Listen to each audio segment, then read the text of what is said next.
get into our second guest here. So Clint is a former Army officer previously commissioned as a first lieutenant in the U.S. Army who in August 2013 was found guilty on 2 counts of second-degree murder for ordering soldiers in his platoon to open fire at 3 men on a motorcycle in southern Afghanistan in July 2012, who became a scapegoat for a corrupt military hierarchy, was falsely charged with war crimes, imprisoned, and eventually pardoned by President Trump, and that made a lot of news. He plans to attend law school and help reform the broken military justice system. And in his book that we'll be discussing, titled Stolen Honor, Falsely Accused, Imprisoned, and My Long Road to Freedom, you can read about his captivating account in detail. So thank you for coming on. Thank you so much for having me. It's good to be here. So we just have like 20 minutes. So you saved American lives, and then you were sent to prison, or you were sentenced for 20 years in prison. I believe you served 6 of those years. Will you please share with the audience the timeline of events that led up to this? Sure, I'd be glad to. So thank you for that great introduction. That was beautiful. I think it made me seem more high speed than I really am. So I was a lieutenant in the 82nd Airborne Division, and back in 2012, we deployed to a remote sector of southern Afghanistan, and we partnered up with an Afghan Army unit there, and the Afghan Army was integrated into our unit, and we were supposed to make them be in the lead and essentially take the training wheels off, and we were preparing the Afghan Army to take over their own country, the security of their own country. So they were doing that reluctantly because they didn't want to do anything without us, because, it's sort of like, children, when they leave to go off to college, they want to go, but they're also very scared to leave their mom and dad's house. So that's sort of how the Afghan Army was in 2012. I was leading a foot patrol on a day in July, one day after the Afghan Army took over control. The Afghan Army was up front, and they began to fire at a motorcycle during this patrol.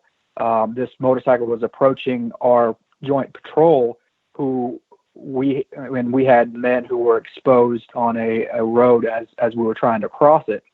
Mm-hmm.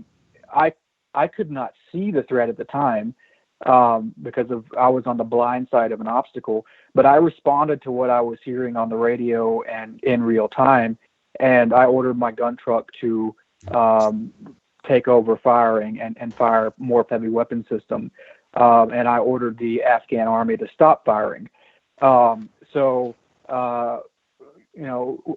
Ironically enough, I was thinking of collateral damage and civilian casualties and all that kind of stuff when I ordered the Afghan Army to stop firing. But bowing to political pressure of the day in 2012, my chain of command jumped to conclusions and charged several of us with murder.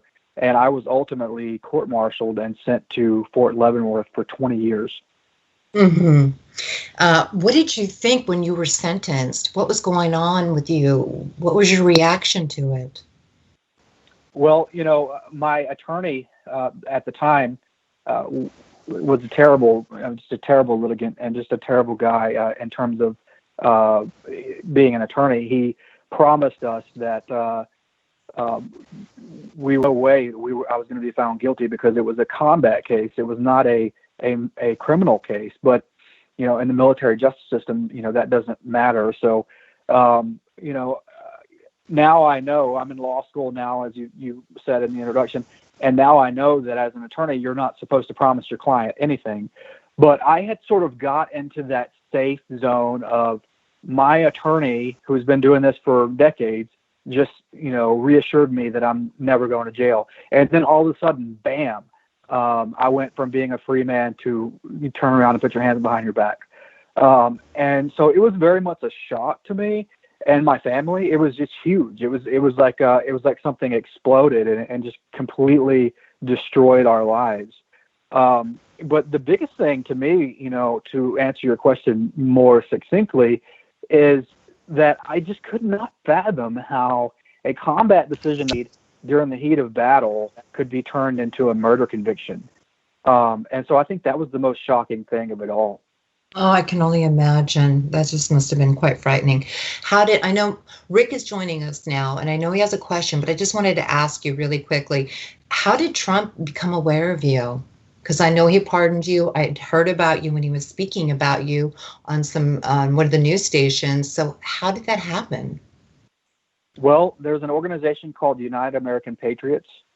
They're a nonprofit organization, and what they do is they raise money to try and to hire competent, keyword competent, attorneys to represent people like me. There aren't very many of us.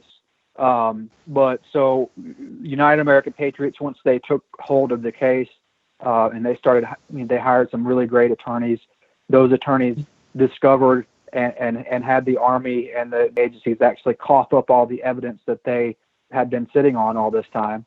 And the Army and some of the government agencies had DNA evidence proving that the men that we killed that day were part of the same Taliban cell that had killed and maimed American soldiers and Marines previously. But the Army did not see fit to present any of this information at my trial. They had it, but they did not present it. And also, I'm learning in law school that constitutes what's called a Brady violation. And just one last thing here.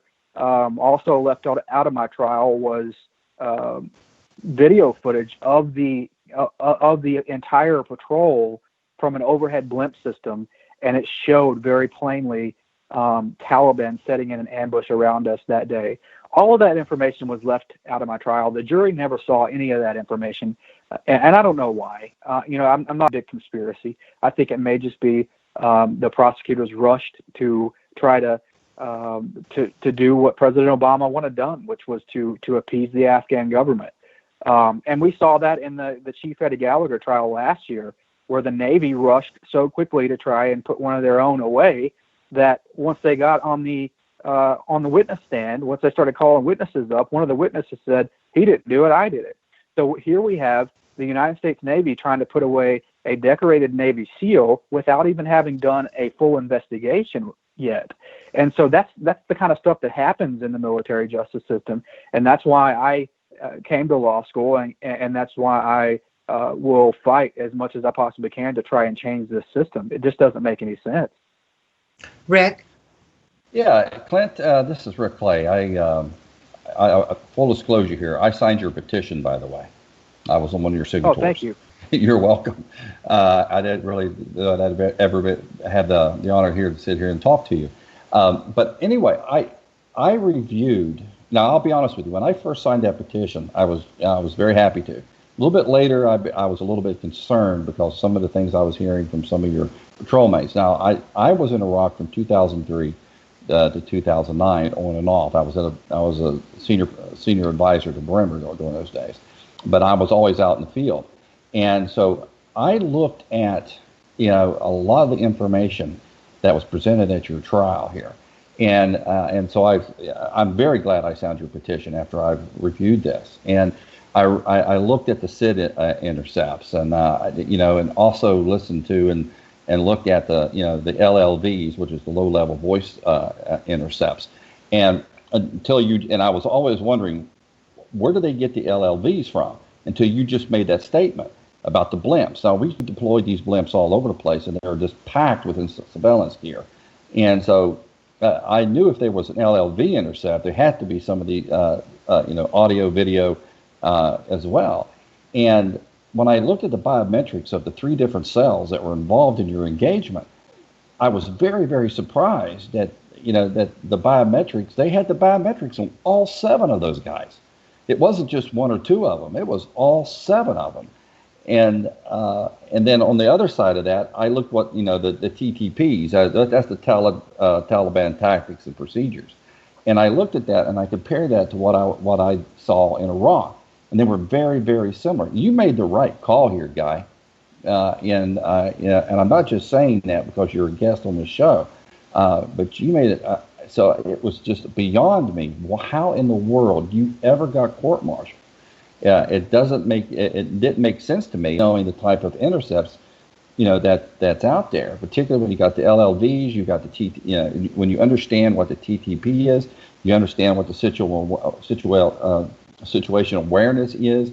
I looked at your engagement completely about how you set up your strong points, how you set up the berms that you had to cross over, the comms that were coming into you from your air support that you asked for. They were relaying that information to you. You're the only one in this whole platoon, this engagement, that has that information. Now, you made the right call here, buddy.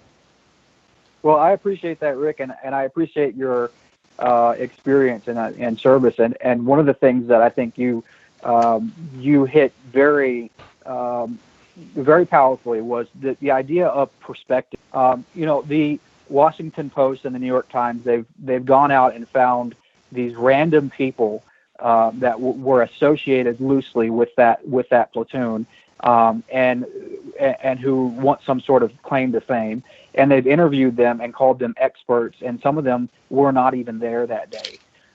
And so I think, of course, the Washington Post and the New York Times are trying to use me, destroy my reputation as a proxy to try and destroy the president's reputation, which I'm okay with. If they want to try and lie about me for whatever reason, they can go on ahead, because I know what really happened, and those men know what really happened. So, some of the people that they're interviewing are, like, one of them was a lieutenant, a staff lieutenant that was at a completely different forward operating base. But the liberal media are interviewing him as if he was there that day, and he was right there, and he understood everything that went on. So I think the idea that you brought up, that of perspective, it's very important to think about, especially because if we're going to ruin somebody's life, I'm okay with them doing this to me, because I've learned so much about the military justice system, and it's given me a new mission.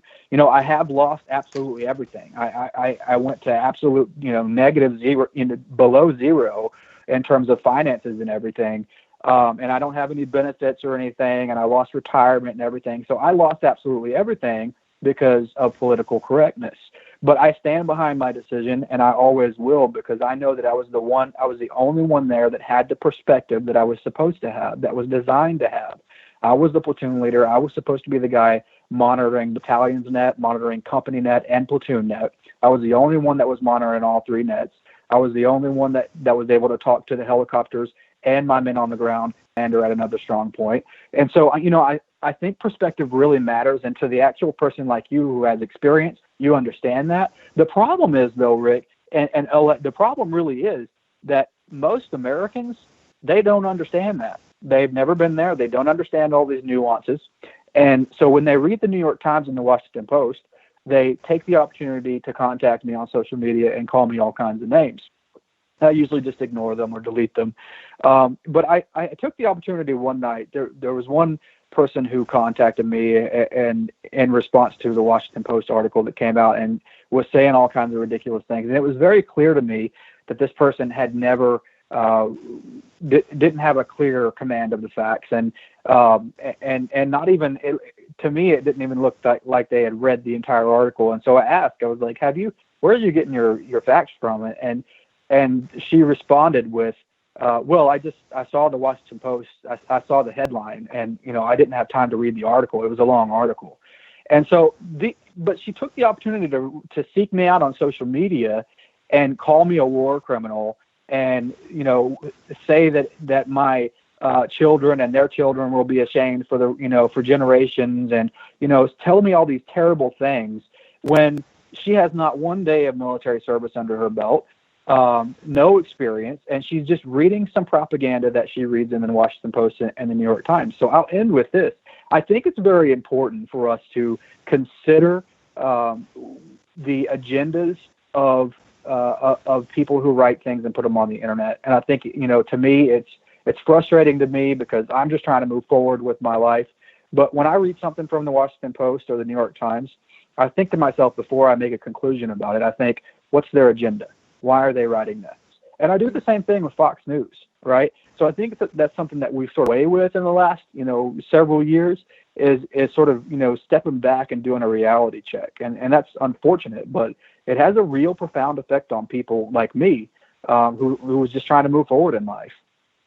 Mm-hmm. And what exactly do you want to do? So I understand you're going to law school now. How do you think you're going to be able to stop this from happening in the future? Well, that's a great question. Yeah, I'm here at Appalachian School of Law in Southwest Virginia, and I actually just got out of a really hard intentional torts test, so I'm kind of like, my brain's kind of scrambled. But what our way forward is, we've got to bring the Uniform Code of Military Justice up to the same level as the federal judiciary and the state level courts. A long time ago, after hundreds of years of development, the state and federal courts figured out a bottom line of fairness.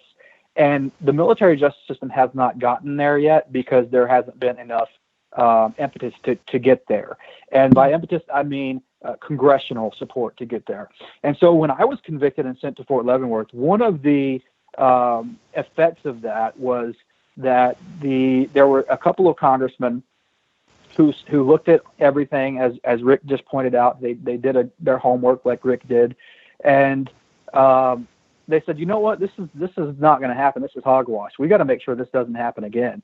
And so they formed a caucus in the U.S. House of Representatives, and it's called the Congressional Justice for Warriors Caucus. And now it's got over a dozen members. It's headed by Congressman Louis Gohmert of Texas, and we need more members. But I say we because I'm working closely with them, trying to help them get more members, based on, people who heard my story. We have less than a minute. Okay. So that go forward. We've got to get more congressmen to join the Congressional Justice for Warriors Caucus. We've got to get people to support UAP.org, so that we can move forward in getting this reform done, and so this doesn't happen again. Well, thank you. Thank you so much for that. Would you also share where people can pick up your book or anything else you'd like to plug? Sure. They can go to stolenhonorbook.com, and it's available at every bookstore. Okay, excellent. And Rick, what about you? Would you like to share anything or plug anything before we end? Not really. I just I just want to congratulate you, buddy, on pulling it together and going into the law profession. And I do believe the United States, the UMCJ, absolutely needs reform. Absolutely. Well, thank you, gentlemen. It's been a great day, great hosting. Rick, next week at the same time.